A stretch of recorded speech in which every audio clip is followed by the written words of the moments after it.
James, I don't care what stars they give you. You're a five-star. You've been a five-star. Which is much harder. Listen, man, University of Miami fans want to know one thing.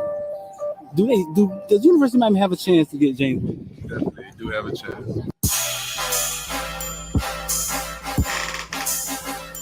Welcome to South Florida. Yeah. Welcome to South Florida. Welcome to South Florida. Welcome to South Florida. When you on the field, is it pregame? Like, is it ever? Are you ever afraid? Does you ever feel fear, or do you ever feel pressure? Nervous. You ever feel pressure? Not one bit. None of that. Nah. Who's been your tough defender? Like, who's bothered you the tough? Yeah, who's the toughest person you played? I don't see nobody. I knew this. Nobody. Man. He was gonna give it the damn hood.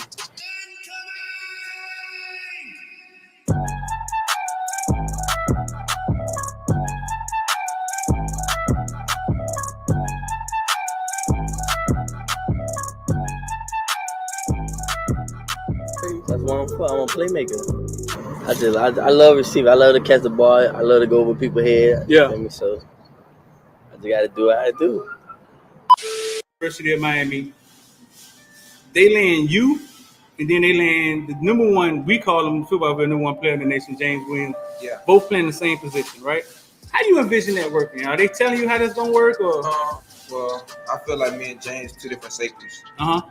And I'm more of the ball hogging safety. He's more of the rangy playing, like you couldn't say like in the box, like the striker position, strong safety. Right. And I'm more of the free safety. So I already know in practice that's gonna just build great competition. And when the game comes, it's gonna be easy. That's what's Because up. I know we go hand in hand because it's like we're the same person. Right. So he has like his strength, and we're gonna he can feed off of me, learn how to, I guess, be more of the free safety, and then I can learn off of him, be more of like a closer to the box safety. Right. So I feel like we just gonna make each other better. Yeah, James played free safety. He wanted to play free safety, and he was big on that. But James don't never be back at free safety. James be close to the line, the linebacker sometimes. You know what I'm saying? But Yeah, that's his. That's just him yeah. helping his team win. That's his chess. Yeah, that's it. That's him playing chess with the team. I totally Yeah. get it. I covered James since he was that big, bro. I've known him all his life. I just feel like every time it's just man on man. If he wins the battle, then that goes to play. He doesn't break on the run, or if this person like doesn't take that step, or certain things. It just, I feel like you beat your man every play, and you got the best chance to stop any team, or vice versa. Yeah. Yeah. 5-star. Lean loyalty. 6'12", 276 pounds. Yeah. Like, after that, I just started going crazy. Tackles after tackle. Yeah, the first play was like a tackle for loss, like 6. Yeah. Oh, they didn't touch you, like. Yeah, like they did. Explain to me, dog. Like, what is that about? Like, how do they not? You 6'5", 300 pounds. I mean, Is it something? Is it a swim move? Is something you do? Like, they don't see you? You're teleporting? What's going on? I'm too fast for long. They don't realize you that fast when the game starts. Like, I'm gonna be the best player on the field. Like, I just gotta show the world. Like, I'm the true 50. I'm the next 56 up. The next. I'm gonna just go crazy this year. Like, show people like, wow, 56. Like, show them like I want to take care of my mom. I want to put in a big house, stupid cars, big pool in the backyard. Put on for my brothers, my nieces and nephews, like coaches. I think all of them boys for like having me here at this like position that I'm in now, cause like it took hard work and dedication. Without all of them to guide me in the right path, I wouldn't be here today. So I think all of them for like helping me out. Like, yeah. Take 3 motherfucking days, and that's what this nigga shit. Big time players step up in big games. All the criticizing, all that, it's over, baby. Big time players step up in big games.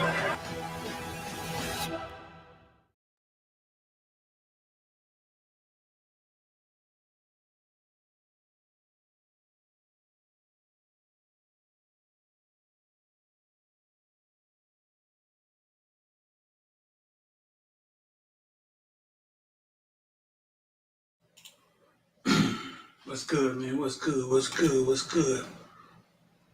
Let me know where y'all from, bro. Let me know where y'all from in the comment section. Let me know where y'all from.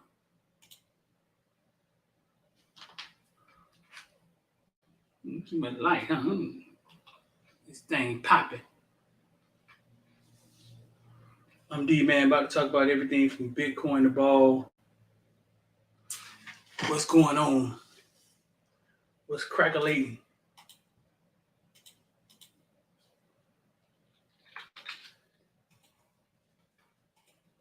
First thing first, man. 786-405-9499. I'm watching the trade right now. Option trade. 786-405-9499. You want to get down with IOD squad. Investor Die. For the people who don't know what that is, Investor Die. It's a platform we got, man. Used to cost $99. Now sometimes to get this now it's down to 35, 25, something like that. What we talk about NFTs, crypto, the current state of everything, and you watch us trade. You can see us trade. You can watch us make trades. You can ask questions. So if you're ever trying to get involved with that stuff, yeah, if you're not sure how to get in a wallet or get crypto by now, I think you should start trying. It's gonna leave that there. Yeah, I'm gonna sit there right there and leave that there.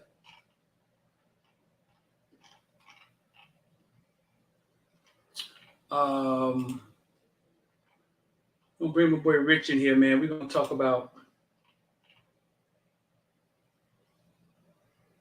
We're gonna talk about the greatest game you ever went to. Greatest game you ever went to. A lot of y'all would be Miami Hurricanes. But the greatest game you ever went to. Duval, what's good? Duval in the building. Yeah, we're talking about the greatest game you ever went to. But first, I want to touch on something. First, Rich, what's going on, bro? What's going on, man? Chilling, man. First, I want to touch on something. I'm not sure if I'm going to catch Rich off guard with this one, but Teddy Bridgewater. Mm-hmm. Yesterday, Teddy Bridgewater put out a long post about Jamari Ford. Okay, make a long story short. Lamar Seymour, who committed to the University of Miami, left to go to Miami Northwestern, right? Yeah. A couple months ago. Then he came back to Miami Central. He left Miami Central to go to Miami Northwestern. Then he came back to Miami Central. Right. So this weekend, Miami Central pulled Jamari Ford. Oh wow. Which is allegedly maybe Miami Northwestern's second best player, or I would say second. They got Tiger and Eugene. Yeah, probably their second best player.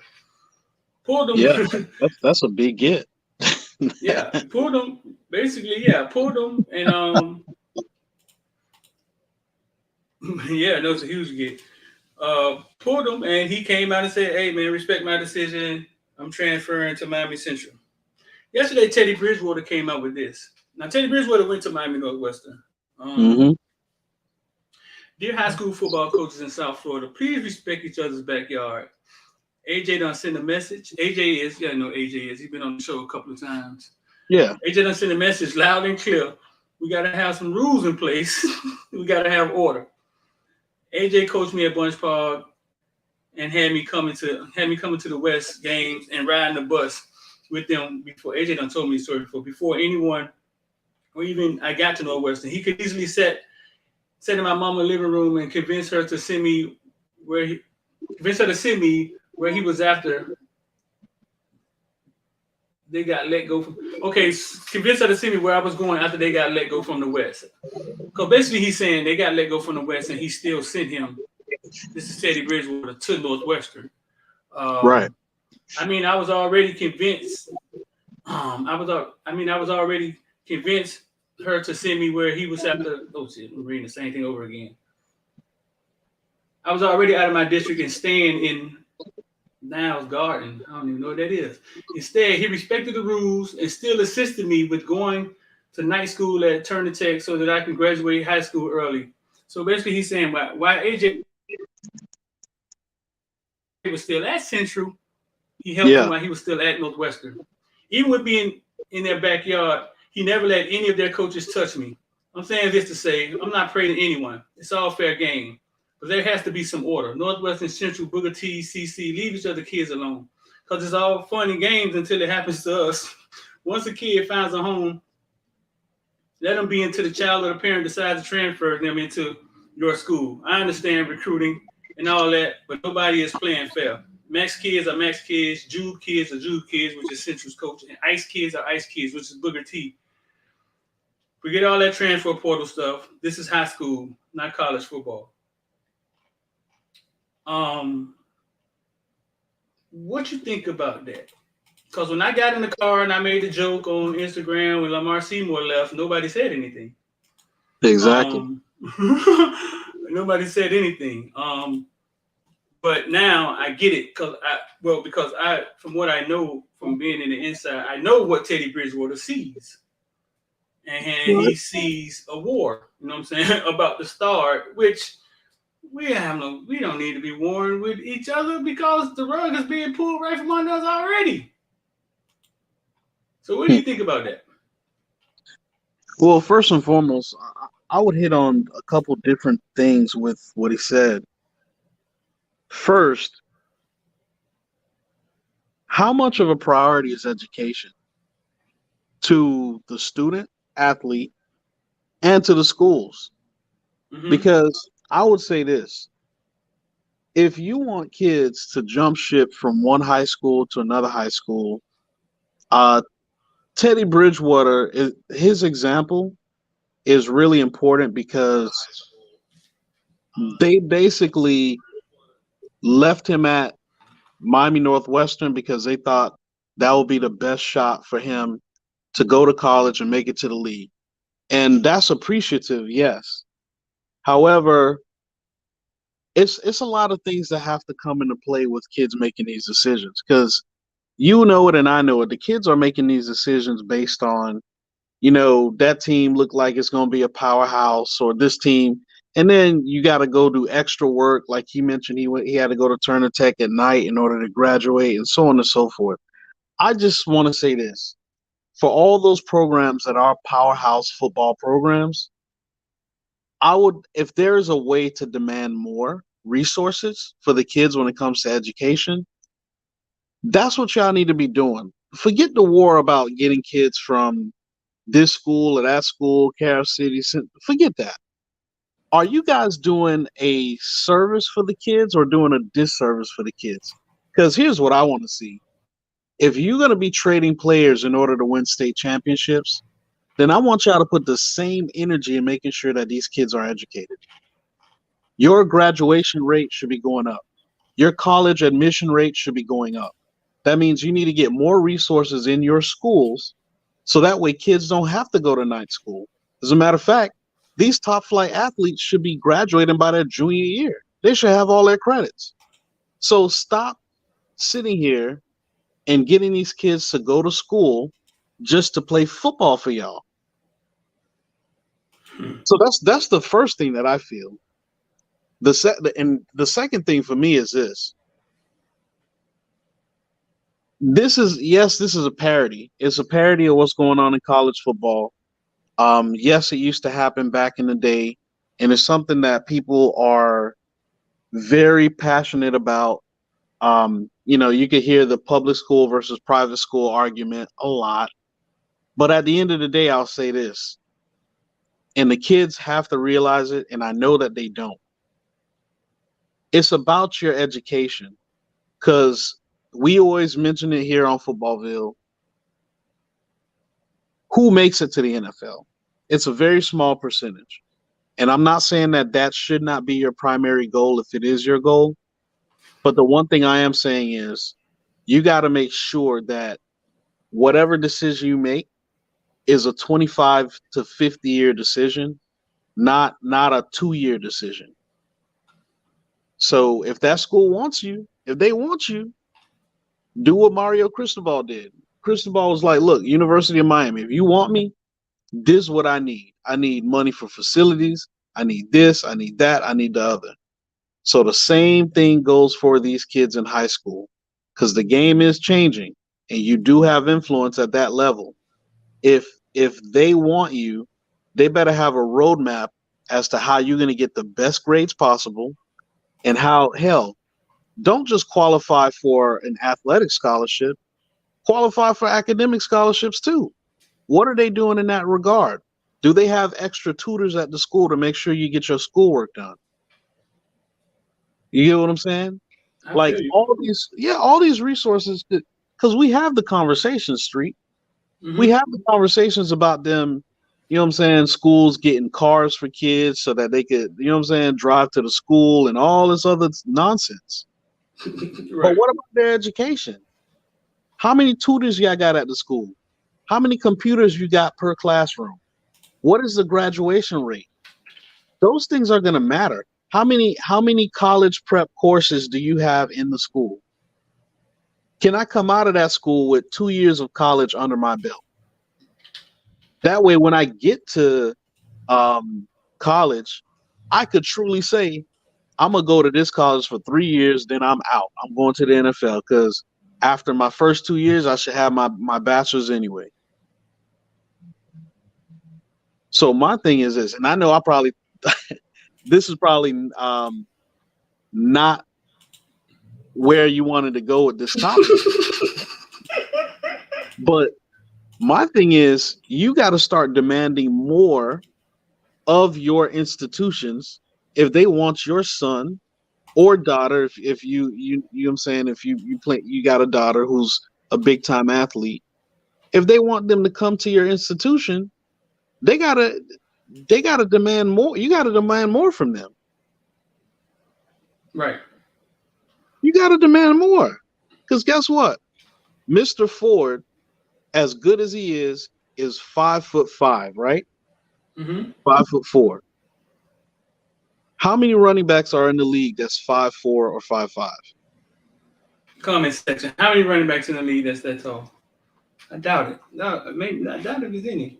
The last one was Darren Sproles, and he was like 5'6", and he had a great career. He had a great career. You know what I'm saying? But guess Mm-hmm. what? Darren Sproles was also fortunate because homeboy was never hurt. He was never injured. I don't know how he did it, but Right. God was on his side. He never really got injured in college, and he went to the league, I think, after his junior year, and he was able to capitalize on always being ready. Anytime you needed a running back, he was right there. Like, hey, coach, put me in. I can get 6 carries. That made him a lot of money. Now, look, Willis McGahee was way more highly touted than Darren Sproles, right? Mm-hmm. Coming out of high school and college. But when Willis McGahee tore his knee, you know what I'm saying? Now you got to be. Now the league is going to question: should we really sign him? You get what I'm saying? But Yeah. in the NFL, it's all about if you are available, and if you are available, then you're gonna get paid. And Sproles got paid for a long time because he was always available. You don't know if you're gonna have that type of longevity. You don't know. You don't know if you're gonna be Frank Gore and just, miraculously every single year, you know what I'm saying, you're gonna step up to the plate and be able to do what you do. So it's really important that while you are building your skill set on the gridiron, you're also building your skill set in the classroom, and you're really finding out what it is that you're passionate about, what you like, things that you want to do outside of football. So that way you're not being taken advantage of. Mm-hmm. How Because tall was the kid from LSU when they won the championship? Hilaire, he about, they say he's like, I think he's like, they list him at 5'7", but really he's like 5'5". Yeah. Yeah, he's really like 5'5". He's not 5'7". So Yeah. I mean, I it's make jokes about it, but I agree. I agree with Teddy Bridgewater. I mean, I agree what he's saying. Because the fighting amongst each other, Listen, bro, that's the least of the worries of Dade County football.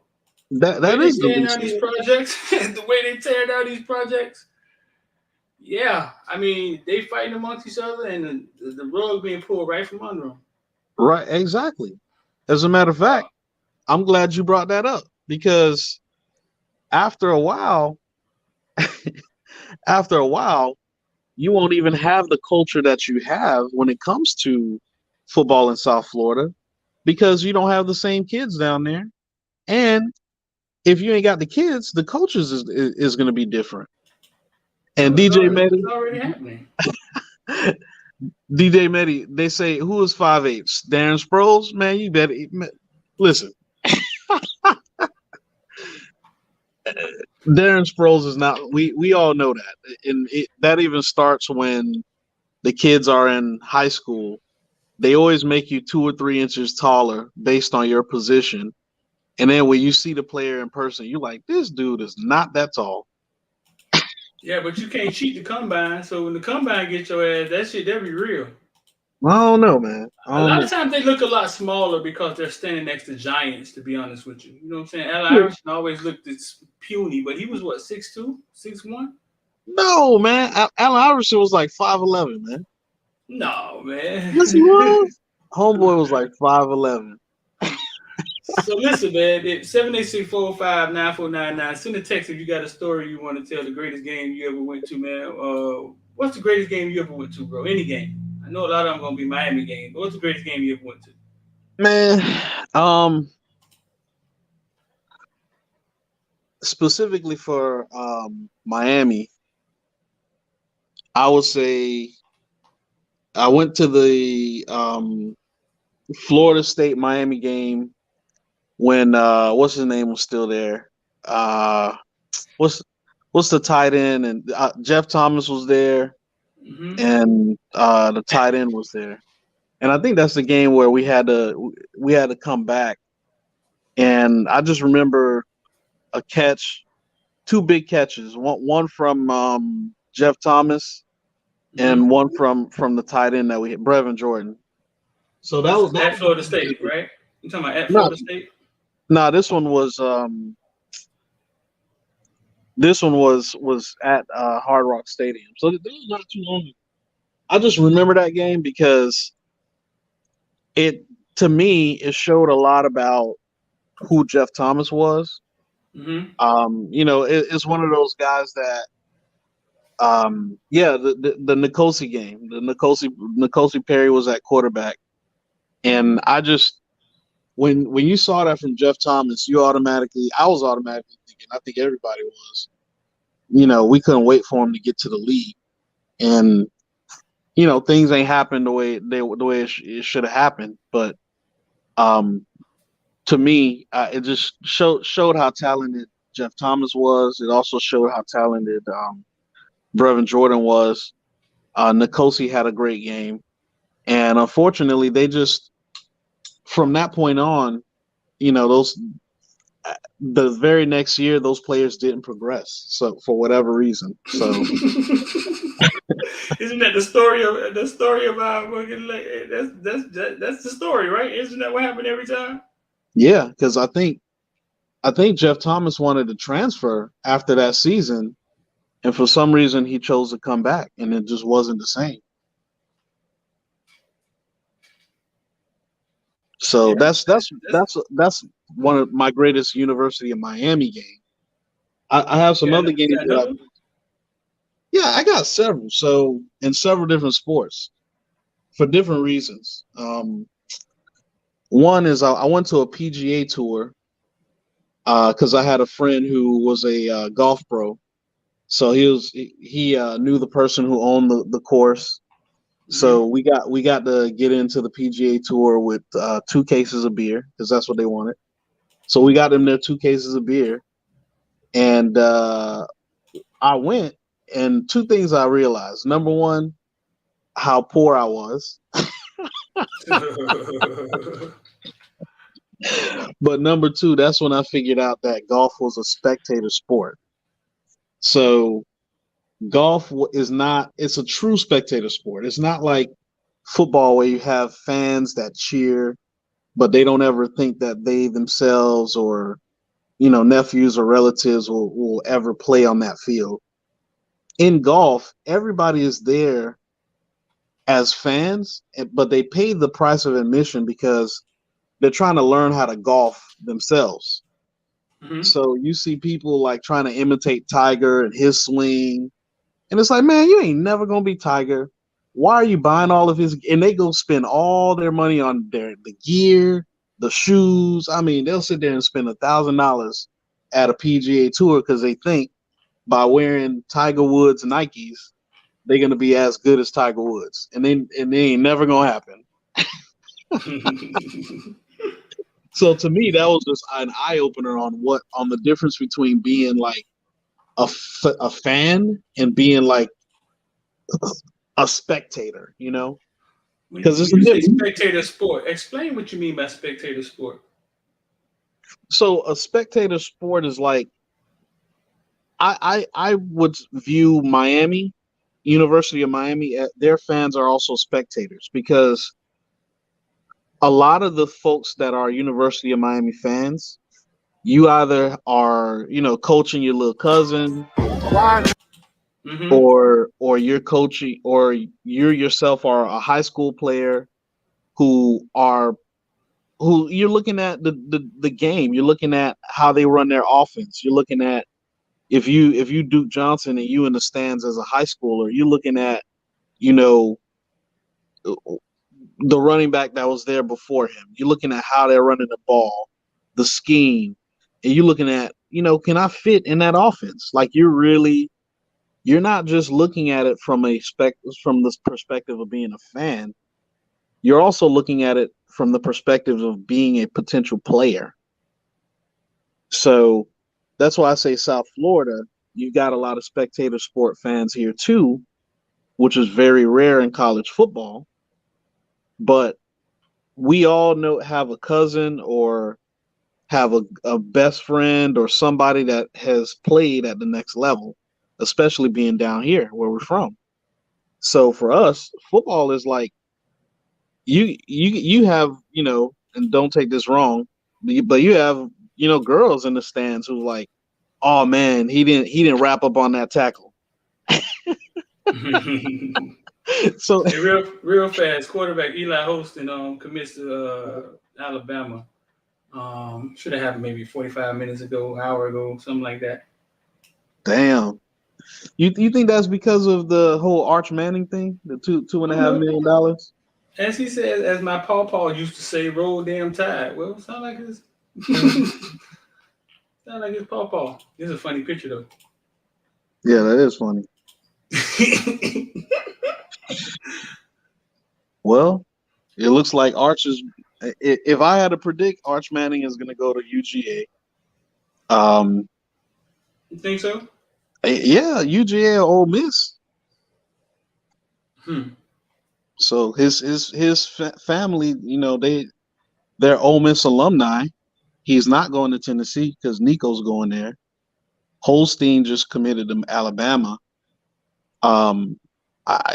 Unless Texas, give him a bag too or something. I just, it looks like UGA.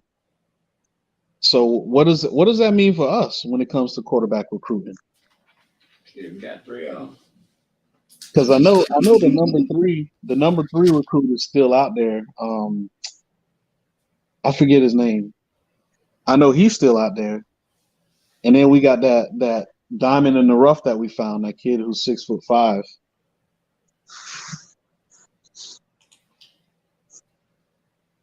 I mean, Eli has what? Eli looking at who? Texas, Ole Miss, Georgia. And you got what? Rashad out there. Yeah, I think Rashad and them trying to get a bag. I know they out there. I don't know. I don't even know if Eli's been reported saying that he don't even want NIL money up front. I don't know how true that is. Well, he probably sees money on the back end, so which is smart. I mean, What makes it smart? You gonna see money on the back end regardless. I mean, look at what's happening with NIL, right? Mm-hmm. Everybody is accusing everybody of paying players before they step foot on campus. Mm-hmm.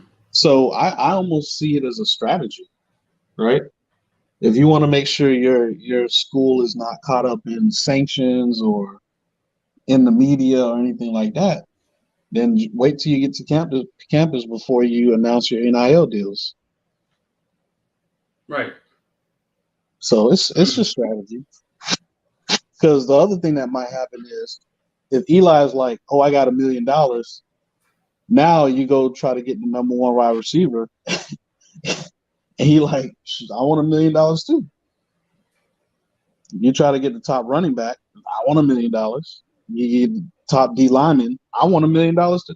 If he got $1 million, why can't I get $1 million? Right. So that happens. And I gotta say, man, I'm seeing some of the games that people are mentioning, like the Devin Hester game, the Notre Dame game, that game at What's the Devin Hester game? the one where he returned. I think it was like versus Louisville.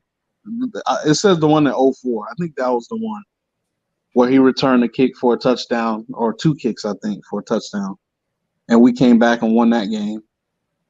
FSU versus UM with Sean Taylor. I mean, I think that's the one, the 2001 game, if I'm not mistaken. Of course, that's just a memorable game in general. Which some of y'all, in 2001, I was like 14, 15 years old. So, how old were you? Yeah, I was like 14, something like that. Oh, 2001. Yeah, I was 14, 15. So yeah, I know y'all somebody gonna come in the comment section and say, man, you remember that 91 game versus Alabama in the Sugar Bowl? Man, how old are you, man? Who, me? Yeah. I'm in my 30s, man. 36.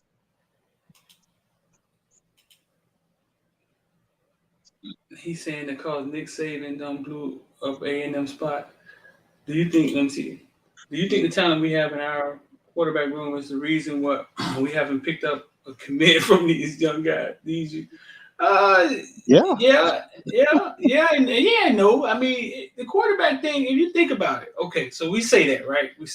So who does Alabama have in their quarterback room? Chop suey, chop liver. Who do they have in their quarterback room? The quarterback thing is always it's always a tough pull. Cause you rarely do you have a situation where you have just trash quarterbacks sitting, you know what I'm saying? So quarterbacks are always going somewhere preparing to sit a lot of times. So true. Because look who Alabama have in their quarterback room. Yeah, and that's gotta be one of the toughest positions to recruit, because you gotta sell that player who was always the best player, in his city. Now you gotta sell him on sitting down for 2 years. That's not easy for any program. Right. So, any top flight program who's been in the college football playoffs, that's a tough ask. That's why the whole Arch thing makes sense. Like, a lot of people are upset that they offered, in which this is speculation, but they offered Arch $2.5 million. But to be honest with you, if I'm Arch, I'm thinking, if I'm not one piece of the puzzle that they need in order to get to the playoffs, I don't know. And they're gonna pay me, and I'm more than likely gonna start as at least midway through the season in my freshman year. I'm gonna start. I don't know. That sounds pretty legit. So it's some schools out here who could really change the culture of their team based on NIL and based on who they can afford at quarterback. So it's interesting. But Miami in general, we always talk about how good TVD is. I read an article the other day naming the top quarterbacks to look out for, and they had TVD listed as number 4. Uh-huh. But in that piece about TVD, they said we got him listed at number 4, but don't be surprised if he becomes number 1. So they had him leapfrogging everybody else and saying, don't be surprised if he's probably number 1 or number 2, based on what he does this season. And it's just based on 9 games he had 2,500 yards. That's crazy. Right. So 8 or 9 games. So we got TVD, we got Jake Garcia, who was more highly touted than TVD, and got all the leadership in the world, says the right things, works hard. He's going to be a baller. Then you got Ja'Cory Harris, who, or Ja'Cory Brown, I'm sorry. Ja'Cory Brown. Who is just a physical freak. I mean, he already looks like he's a junior quarterback. And now he's sitting for 2 years, and he's going to be able to work on his mechanics, accuracy, and everything else. So he's going to be a beast. He's going to be a beast for us. I know. Big time player. Big time player. I didn't understand this tweet. I mean, am I slow? Y'all help me understand this tweet Dennis Smith put out. He says, thinking you should stay in Florida. Yeah, no doubt. A great idea. Go Canes.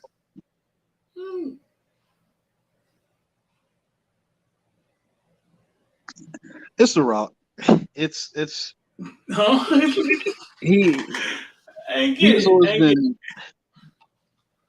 he's always been weird. So, but Dennis Smith tweeted that. He said, thinking you should stay in Florida. Yeah, no doubt. A great idea. Go Canes. Too easy. Come on, man. And Dennis Smith tweeted that. Right, a picture of The Rock with a gator mouth shut up, holding a gator mouth. Well, that could be a Florida Gator insult. I don't know.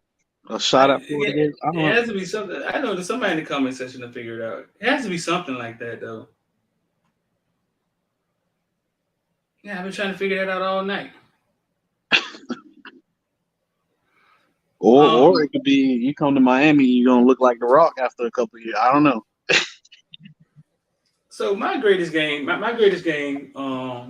was it. I don't know if it had so much to do with the game. It didn't. What the whole thing, what it took me to get there. I was living in North Carolina, and we had tickets to go see Florida State in Miami at Florida State. Mm-hmm. We were going to drive. Got home that day about to drive. I used to breed pit bull puppies. Got home. 3 of my puppies was dead. Oh, wow. My girlfriend at the time was like, I think that's a sign. I think we should stay home. I said, nope. There's no way I'm not missing this game. Free tickets? Heck no.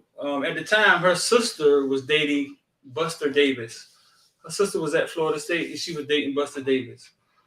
The linebacker. We had free tickets. Mm-hmm. So we get on the road, start driving. She sleep. Maybe get halfway out of North Carolina, man, and I look behind me, bro, and it's a car coming so fast. It was coming so fast that when it saw me, it steered off the road to the left. It ran off the road. As soon as it was about to run off the road, we was going under an underpass. It had to come back on the road. It hit us on the back, spent us out. It was raining. We ended up in the middle of the median. Bro, the weirdest thing, bro. All of those. Now think about what I just said. He was coming so fast. He saw us, so he just went off on the side of the shoulder of the road. But as soon as he went off on the shoulder of the road, we was going under an underpass. So he was going to fucking run into the stanchion. So he just came back on. He hit us in the back and spit us off into the middle of I think we were on 95. Sat there for about an hour or two. Tow truck came. Police came. Police thought we were drunk. Thought we were lying. It didn't make sense. The car barely had a scratch. It was weird though. The car barely had a scratch on Wow. it. the car barely had a scratch on it, so it looked like we were lying. He pulled us out the middle. They left us alone. Car drove fine, and she was like, "I think we should go back home." I was like, "Nope." So we headed through Georgia, got to Tallahassee, raining, ugly fucking day, dog. Like I'm like, man, could this be any? You know what I'm saying? Just raining. We we go walk in the stadium, and you all know what game it was in the rain. You know what I'm saying? We stood there. I Yep. stood there in the rain, and she stood there in the rain, and we watched Sean Taylor fucking annihilate. You know what I'm saying? Go off. Florida State by himself. We watched Roscoe Parrish almost die. Yeah. And we watched Samari Rowe lose his goddamn mind because they kept throwing the ball Sean Taylor's side. You know what I'm saying? Right. But yeah, so that rain started the night before for me, and it went on. It just went on all day, and we got there. It was still raining. We stand on the side in ponchos, and she stood in the game for the most. My girlfriend stood there with a poncho on for the most part. She wasn't as huge. She wasn't this huge football fan, but you know what I'm saying. Her sister, Buster Davis, was playing, which was her sister's boyfriend. Mm-hmm. And that's when Sean Taylor went off. The game that he went off all the interceptions. Yeah. Now think how life is. Mind you, the morning Sean Taylor died, we're laying in the bed, and they say, we have bad news to report. Sean Taylor is dead. Her only memory of Sean Taylor was that game. True. Mm-hmm. And I fucking teared up a little bit. She started crying, but that was her only memory of Sean Taylor was that game. Because when they announced that, nobody thought Sean Taylor was going to die. No. They just kept reporting he was shot in the leg, still in the hospital, and then everybody remember the video of Clinton Portis crying outside the hospital. Yeah, bro. So that game kind of like meant a lot. You know what I'm saying? Because I knew who he was, but we took so much to get there for her to see him play, and then for him to die like that, and her only memory was that great game. So that's why that game is so memorable to me. That was a weird night though, bro. How do we get spent off by a car and the car has like almost no scratch on it? I don't even think the rent-a-car place, I don't even think they noticed the scratch on the car. And he spent us off the road. Yeah. So that's my greatest game. I just happened to be standing in the rain when Jared Payton, who the quarterback was for us? Brock Berlin? Maybe. I don't even remember. I know Gary Payton was our running back, and I was always asking myself, how the hell are we from South Florida, and how do we get Payton as a running back? Like, how do we end up with Payton as running back? What happened in recruiting, though? I remember that. Right. Yeah. I remember that. Yeah. So man, that's my greatest game. He said the Gator games are panicking up in Gainesville. Kamani McLean is still on the wish list. Yeah. I know they're working on Kamani. Yes, they are. But I'll say this. First to address Kamani McLean. He's definitely a big get for us. Mm-hmm. And I think we're getting to that point where, and we'll see it during the season, but Kamani's a great DB. But don't let that opportunity to be a part of something special pass you by. So, because we're at that point where it may not matter whether you're the number 1 or number 5 DB or number 10 DB. So with what we're doing, so Right. if you want to be a part of something great, there you go. But for number 26, man, Sean Taylor. Speaking of DBs, right? Mm-hmm. It goes just like I said about Jeff Thomas. You just remember how special Sean Taylor was, even in high school, and all the buzz around Sean Taylor and what he was doing. And it's like you had to, if you never seen it in person, it was like a folk tale, right? Where a dude comes in and plays running back and scores 5 touchdowns and then gets 3 interceptions. Then the quarterback gets hurt for his team. He said, man, you know what? Let me go in that quarterback. And then he throws a touchdown. You're like, ain't no way. Ain't no way. And it was just like his aura was just getting bigger and bigger. You feel me? X actually got to play against him. Really? Yeah. X I remember that story. Yeah. I remember that. So his aura was just so big, and for him to come out during that game and basically solidify himself as a top 3 pick. I don't remember where he went in the draft, but to be honest with you, I think he was probably the number 1 player coming out of that draft. For him to do what he did, and to everybody to have footage of it, and you could project, like you were projecting so many things when after that game. You were like, this man is going to be a first ballot Hall of Famer. He probably going to win 2 or 3 Super Bowls. He going to be in the league for 10, 12 years. I mean, he's going to change whatever organization he goes to. And he was that good. He was that good. And, there's a lot of players that has his makeup or are highly touted for him, as highly touted as he was. Mm-hmm. Like you look at a James Williams, and if you see some of James during the season, it didn't look like it. But when you go back and watch James Williams highlights, you're like, okay, I see a little bit of Sean Taylor in him. And so just the projection of how much life he still had left, I could see how that's definitely a memorable game, because it's like this man had. It's just like what we're talking about when we think about like Arch Manning right now. You think about the money Arch Manning is going to make, not only in college, but at the NFL, not even just the NFL, but after the NFL and commentating. This man is probably going to make $1 billion in sports. And that's the projection you have on a kid like that.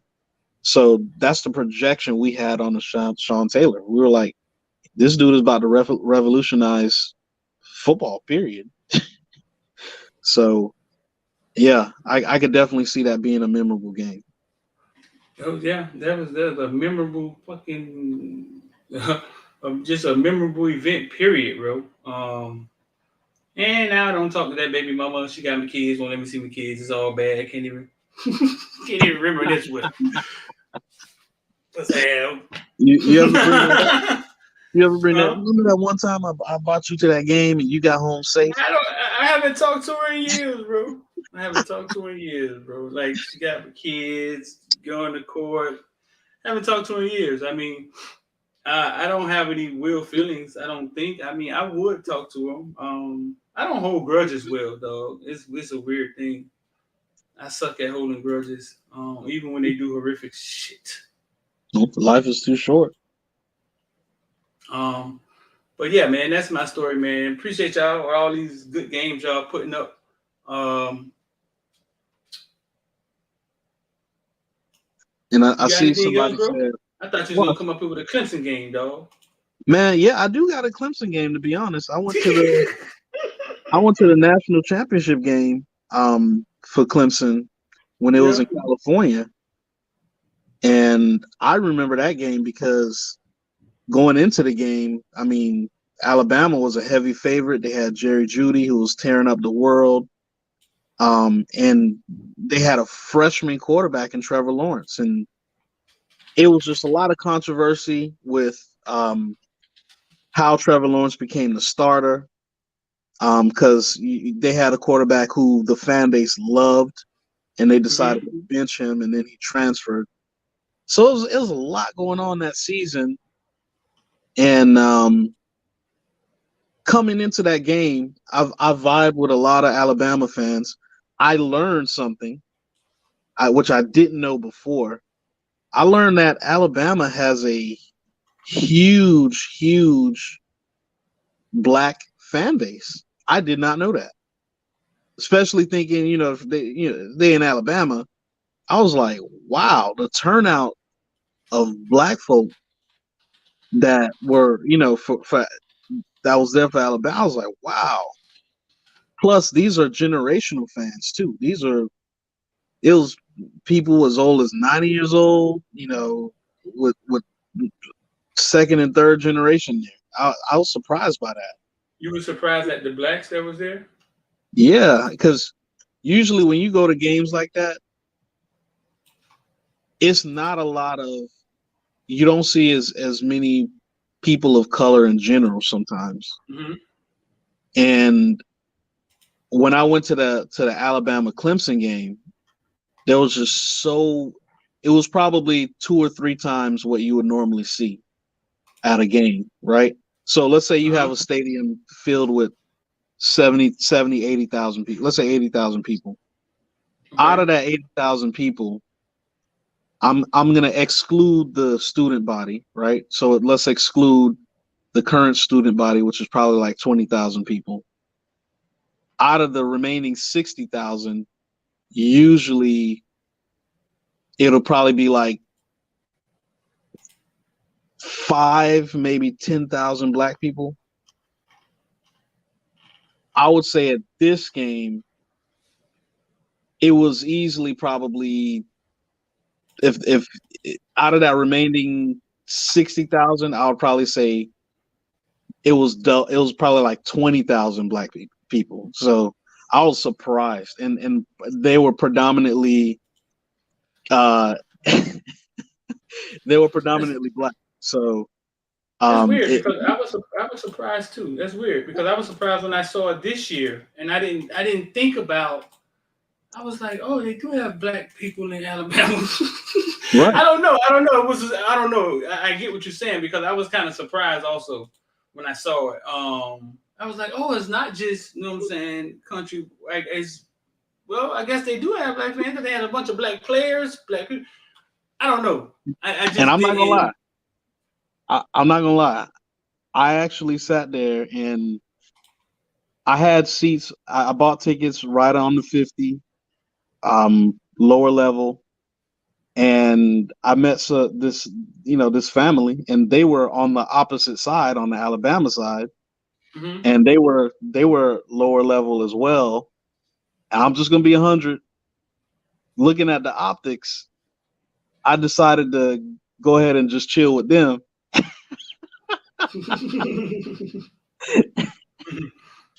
And watch the game, and of course they was doing a lot of trash talking until we just started, throwing them Hail Marys. So Chris said he gonna put the Kelly Bryant story in the group meet. All right, listen, man, we talk everything for Bitcoin and ball up here. There's one thing I'm gonna run past y'all before we get up out of here. Listen, IOD Squad Investor Dive, man. We talk crypto, NFTs. We got some more NFTs we're gonna drop in June. But this crypto, though, let's sum this up real fast. Crypto is dropping. Bitcoin just tested 28 again and bounced up. But it's dropping, and every time Bitcoin drops, Ethereum drops. And every other crypto drop, right? Mm-hmm. But this list says, let's go sum this up real fast. Let me make this make sense. And we posted this in the IOD Squad earlier. Ethereum daily fees, they make $5 million a day, right? Right. Let me see, 5 million. 7-day average. They average 5 million a day. Average, right? Bitcoin, 400,000. Uniswap. These are all platforms. Binance is where it's like Coinbase, where you get a bunch of cryptos, and all these are like platforms. crypto fees. What are they overhead? What is Ethereum overhead? Like, you know, somebody working at Ethereum company? I Like, don't. But I Ethereum. tell you this though, I guarantee you, their employee base is global. So, when you talk about overhead, you got to remember, not all of their employees is in the U.S. Mm-hmm. So So it's safe to say Ethereum is pulling in what, $5 million a day, and fees is just fees, bro. that's it. Ethereum is Binance is $1 million, Uniswap is $1 million. This is just fees. Ethereum is a cryptocurrency. You know what I'm saying? I don't know who works at. It's a cryptocurrency. There's Ethereum headquarters. I don't think so. It's a cryptocurrency. These are fees. This thing is making money every day, right? Correct. Correct me if I'm wrong, big because Rich is a big business guy. But the stock is, but the crypto, the value of it is steady going down, down, down. Right. But they're steadily making money every day on the back end. Right. So if that To the tune logically of makes $5 million sense, a day. if that logically makes sense to you, you know what I'm saying? Because that's how the stock market works anyway. Everything is down. The stock market is down now. Apple and Google aren't sitting in the same boardroom making the same dumb decisions. Nothing has changed with these companies. The stock is just down. That's it. It's a number that it's a number that it's not real. It's kind of like a game that's being played. You just have to be able to see the future. This right here eventually is going to come to fruition. Because you know what I'm saying? Even in a downtime, Ethereum is making $5 million a day. I mean, the real question is this: what can we do in our lifetime to be a part of something that makes money arbitrarily, like what we're seeing with these fees? You know how I think. The way that I think is, you got to get on the side of where the money is being transacted, where the money is being traded. Right. So, I just got to say, if you, it's levels to making money. So, being employed is one, self-employed is another, investing and in a business system is another. So, I look at that, and I don't look at it and be like, oh man, they're making all this money, and whether they're making money or losing money, quote unquote, they're still making money. I look at it as, what can we do to create a system or be a part of a system that will enable us to make money in the same manner? So that's like a mission in life, It's a life mission for me. Right. So, yeah. So I just wanted, every time I want to give y'all a gem, I just wanted to sum y'all up and basically say, listen, bro, the writing is on the wall. You know what I'm saying? The writing's on the wall. We're going to continue to buy crypto. I don't know, and we're going to have this conversation again in a year, and it's going to be a different conversation. It all works the same way. They pull it down, and the same people pull it down are the same people push it up. We can get up out of here, man. Shout out to V Canes, man. They ain't seen you in a while. You done went to Cali, big dog. They ain't seen you in a while.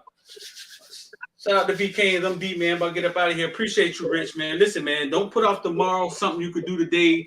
The rest of your life could be seconds away, man. ILD Squad, Investors to Die. We out of here. All right.